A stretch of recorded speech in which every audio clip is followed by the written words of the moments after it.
Les jeux, vu que c'est tous les 4 ans, je mettrai une attention particulière dessus.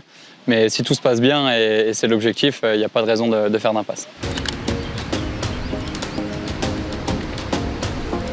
Les objectifs sont les mêmes, hein, ça reste de gagner des courses. Dans la tête, ça change un petit peu parce que l'objectif olympique est plus gros que l'objectif des mondiaux, par exemple. Mais au final, dans le concret, le quotidien reste identique, hein. Les séances sont très proches. C'est juste dans l'état d'esprit où je me projette vers un petit esprit olympique. Il y a quelque chose qui traîne un peu dans l'air, notamment avec le stage pré-olympique où finalement je peux revoir les anneaux olympiques. Ça met dans l'ambiance en tout cas. La prépa, déjà, elle a rattaqué depuis fin avril. C'est là où j'ai rattaqué un petit peu, et puis on a tous rattaqué d'ailleurs. Et donc là, on enchaîne en fait entre les stages et puis les parties à la maison comme ici. Donc finalement, c'est un peu comme d'habitude, où on a ces portions à la maison où on continue la programmation normale. Après, on se retrouve, on se met un peu en commun et on fait un peu d'émulation avec le groupe. Là, je me sens prêt pour attaquer. Donc c'est beaucoup de volume dans un peu tous les sports.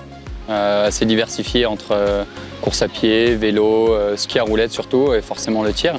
Là, ça fait partie des premières séances où je remets du ski à roulette et du tir en même temps. Et donc, ouais, majorité en volume et puis là, on va faire un petit cycle d'intensité à pied avant de reprendre l'intensité en ski à roulette plus spécifique.